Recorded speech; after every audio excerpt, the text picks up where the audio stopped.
um levantamento publicado pela revista JAMA Psychiatry em fevereiro de 2024, liderado pelo professor Christian Killing, da Universidade Federal do Rio Grande do Sul, apontou que 1 a cada 10 pessoas entre 5 e 24 anos em todo o mundo apresenta algum tipo de transtorno mental.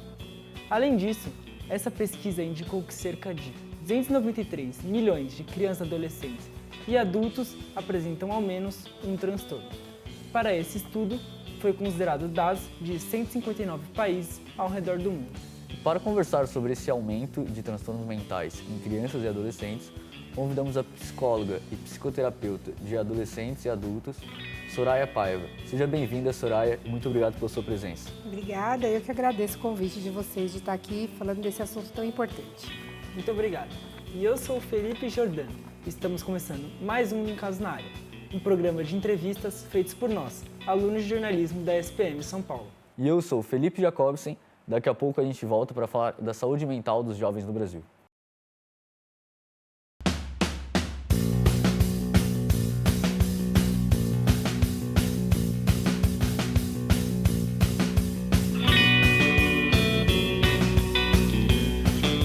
O que está acontecendo com os adolescentes e jovens atualmente? Bom, a nossa sociedade, de uma maneira geral, está adoecendo e não poderia ser diferente com os adolescentes e jovens. As pessoas estão adoecendo com mais frequência e o número de transtornos mentais está aumentando. Os transtornos mais comuns que a gente percebe pelos estudos na adolescência e na juventude são os transtornos de depressão, os transtornos de ansiedade, os transtornos de conduta e os transtornos por abuso de substâncias, de álcool e drogas. Quais os fatores do aumento? A gente não tem como definir exatamente quais são os fatores, mas algumas coisas nos chamam a atenção.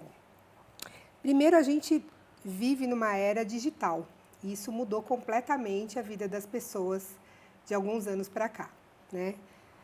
O uso da tecnologia mudou a nossa forma de relação com o mundo. Segundo, nós acabamos de sair de uma pandemia que também mudou a maneira como as pessoas se relacionam com o mundo, com o trabalho, umas com as outras, enfim.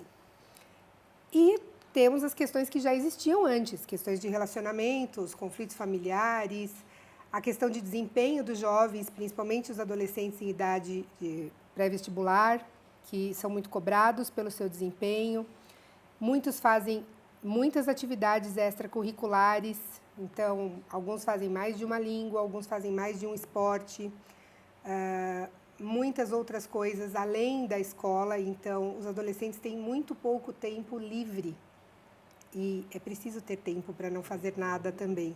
Isso também é um fator de adoecimento hoje em dia, além da questão do uso da tecnologia.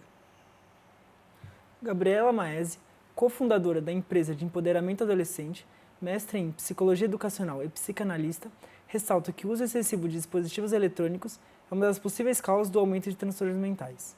Você acredita que há uma relação entre esse aumento de uso de dispositivos eletrônicos, da tecnologia, com o aumento de transtornos mentais nos jovens? A tecnologia, ela nos traz consideráveis benefícios, sem dúvida. Mas o seu uso excessivo e indiscriminado é uma preocupação dos profissionais de saúde desde a primeira infância. Já é comprovado que quanto mais a criança é exposta ao uso de eletrônicos, né, exposta a eletrônicos desde pequena, quanto maior o tempo de exposição, mais altas as possibilidades dela ter atrasos no desenvolvimento. Isso não é diferente com as idades mais avançadas. O que acontece com os adolescentes é que nós temos duas questões. De um lado, a gente tem as questões das redes sociais, né?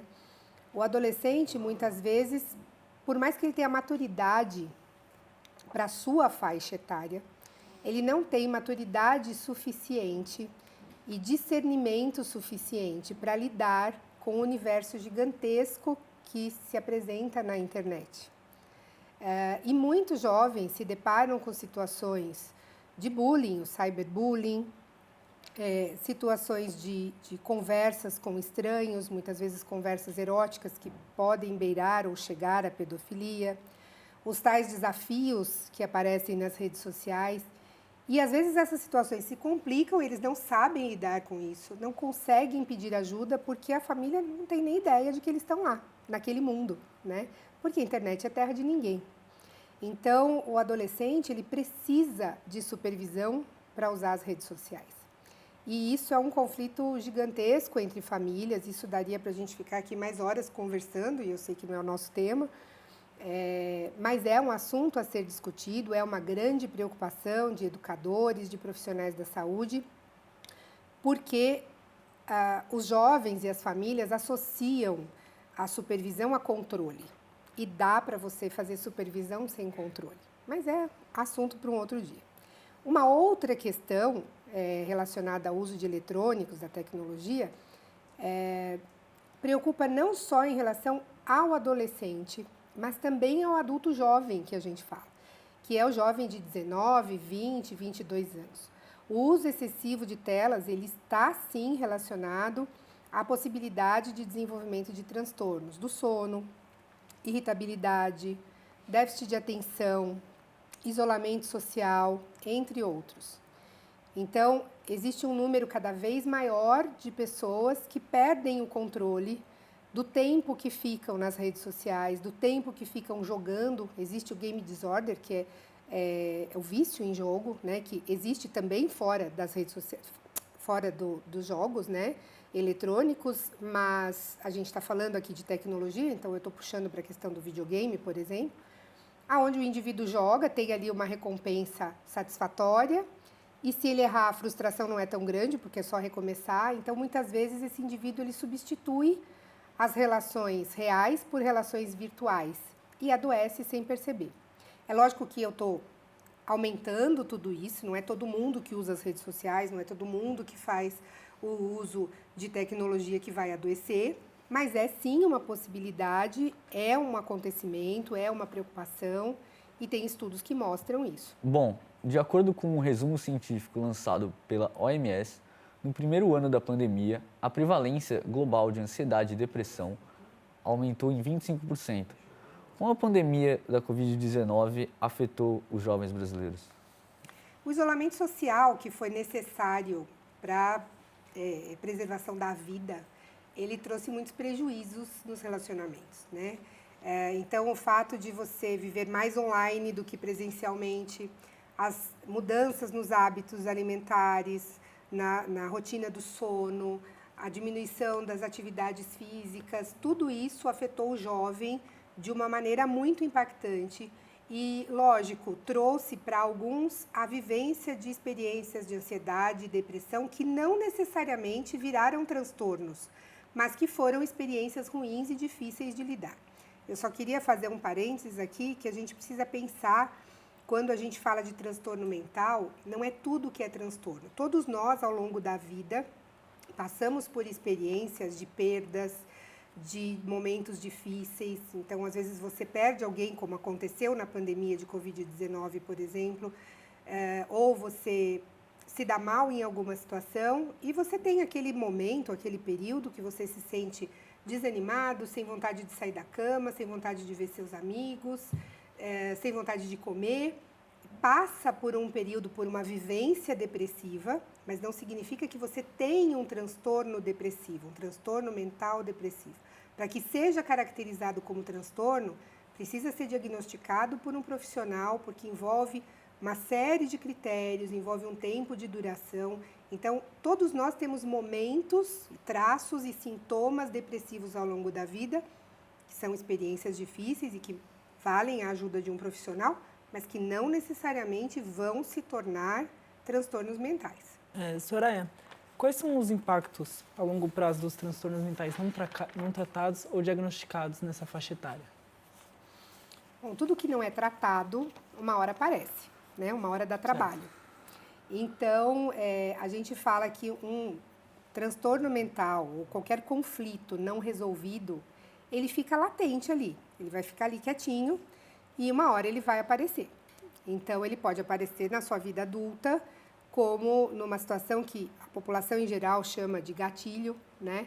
Uma outra situação que você está vivenciando pode te relembrar lá aquele momento que você guardou ali na gaveta e vai trazer à tona aquilo de novo. Então, em algum momento da sua vida, se você não resolver, você vai acabar tendo algum problema, ou nas suas habilidades de comunicação, ou na sua maneira de lidar com situações de estresse, com situações desafiadoras no trabalho, na sua vida social, no seu lazer, com a sua família, enfim.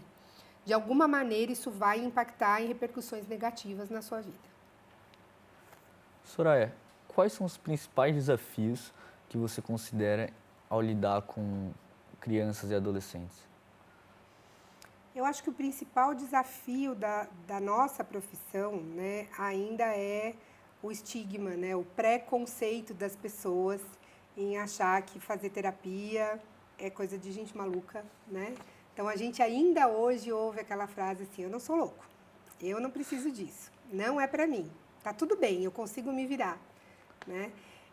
Então, assim, as pessoas não têm nenhum problema em falar que vão ao dentista, em falar que vão ao dermato, mas as pessoas têm vergonha de falar, muitas pessoas têm vergonha de falar que fazem terapia. E quando a gente está falando de crianças e adolescentes, a gente envolve a família, e aí a gente tem uma outra questão. Assim, muitos pais tomam para si a responsabilidade daquele problema, como se o filho adoecer fosse uma responsabilidade ou uma situação de fracasso na educação. Então, eu não fiz direito a minha parte, meu filho adoeceu. E a gente não busca culpados, né? O objetivo não é responsabilizar ninguém, o objetivo é ajudar aquela pessoa que precisa de uma escuta, que precisa naquele momento de uma ajuda, de uma mão ali, né? Sim. Como você acha que podemos combater esse estigma associado aos transtornos mentais e promover uma conversa aberta sobre a saúde mental entre crianças, adolescentes, pais e educadores? Acho que o principal passo é conscientizar as pessoas de que a saúde física e a saúde mental estão no mesmo nível, né? Tem a mesma importância.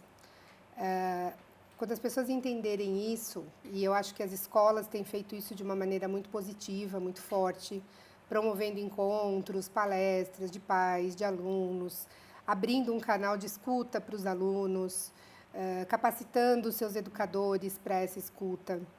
Eu acho que quando as pessoas perceberem que a saúde física e a saúde mental estão integradas, a gente consegue ter um equilíbrio. E aí a gente consegue, então, ter essa conversa mais franca. Então, para solucionar esse aumento de transtornos mentais, você acredita que esse seja um passo a se dar? Sim, acho que solucionar é uma medida um pouco utópica, porque eu acho que é um fantasma que vai sempre rondar a gente, porque faz parte da natureza humana, Sim. né? Mas acho que, em um primeiro momento, aumentar o acesso de profissionais da saúde mental para a população em geral. Muitas pessoas não têm acesso a psicólogos, nem a psiquiatras, então é uma questão. E aumentar o diálogo em todo tempo e lugar, promover o diálogo sempre que a gente pode, né? É muito incoerente as pessoas publicarem fotos felizes ou recados infelizes nas redes sociais, né? Aqueles memes que a gente coloca de recadinho o tempo todo para as pessoas, mas a gente não fala como a gente se sente para quem está do lado da gente. Isso vale para todas as faixas etárias, mas o jovem especificamente, o adolescente, faz isso. Então, a pessoa tem um perfil onde ela publica como ela se sente, mas ela não fala isso para o amigo, para o irmão, para os pais. Então, é preciso promover o diálogo, é preciso que a gente fale abertamente nas famílias, na escola, entre os amigos, como a gente se sente, porque as relações humanas nunca vão deixar de ser o melhor remédio para os problemas emocionais. Bom, infelizmente nosso programa está chegando ao fim. Gostaria muito de agradecer pela sua participação, Soraya. Eu é que agradeço, Felipe, pela oportunidade de estar aqui com vocês hoje.